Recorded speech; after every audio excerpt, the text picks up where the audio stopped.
Troisième, l'opposition des Mont Saint-Jean était mal choisie.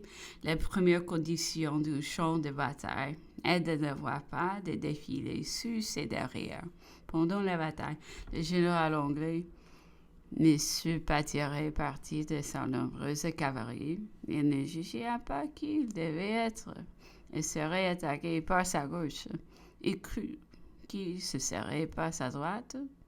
Malgré la diversion opérée en sa faveur par les 30 000 Prussiens des général Bülow, il eut deux fois opéré sa retraite dans la journée, si cela lui eût été possible. Ainsi, par les faits, aux étranges bizarreries des événements humains, les mauvais choix de son champ de bataille qui rendaient toute retraite impossible a été la cause de son succès. Neuvième observation du monde rare. Que devait donc faire le général anglais après la bataille de Ligny et le combat des quatre bras? La postérité n'aura pas de opinion. Il devait traverser dans la nuit du 17 au 18 la forêt de Soignes. C'est le chaussée de Charleroi. L'armée prussienne la devait également traverser. C'est le chaussée de Havre. Les deux armées se réunirent à la pointe du sur Bruxelles, laissée des arrière-gardes, de but de défendre la forêt. Gagner quelques jours pour donner le temps aux Prussiens dispersés par la bataille de Ligny de rejoindre leur armée, se renforcer des 14 régiments anglais qui étaient en garnison dans les places fortes de la Belgique. Ils venaient de débarquer à Ostende de retour d'Amérique et laissaient manœuvrer l'empereur défoncé comme il aurait voulu.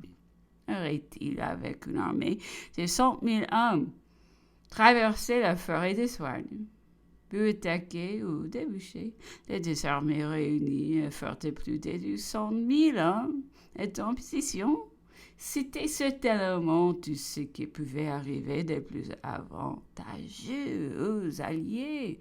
Se serait-il contenté de prendre lui-même position? Son inaction ne pouvait pas être longue, puisque 300 000 Russes, Autrichiens, Bavarois étaient arrivés sur le Rhin.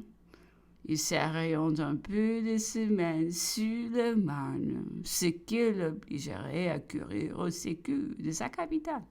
C'est alors que l'armée anglo-prussienne devait marcher et se joindre aux Alliés sur Paris.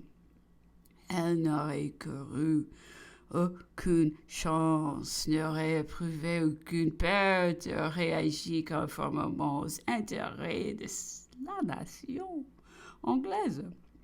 Au plan général, la guerre adoptée par Alliés est aux règles de l'art de la guerre. Du 5 au 18, le duc de Wellington a constamment manœuvré comme l'a désiré son ennemi. L'infanterie anglaise a été ferme et solide. La cavalerie pouvait mieux faire. L'armée anglo-hollandaise a été deux fois sauvée dans la journée par le Prussien. La première fois avant 3 heures par l'arrivée du général Bülow avec 30 000 hommes.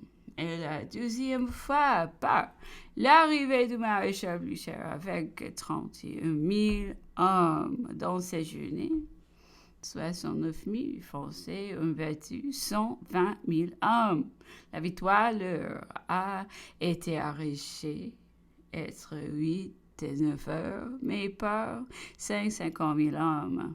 Quand se figure la contenance du peuple de l'ordre au moment où il aurait appris la catastrophe de son armée et qu'il en avait prodigue le plus pur de son sang pour soutenir la cause des rois contre celle du peuple, des privilégiés contre l'égalité, les oligarques contre les libéraux, les principes de la Sainte Alliance contre ceux de la souveraineté du peuple.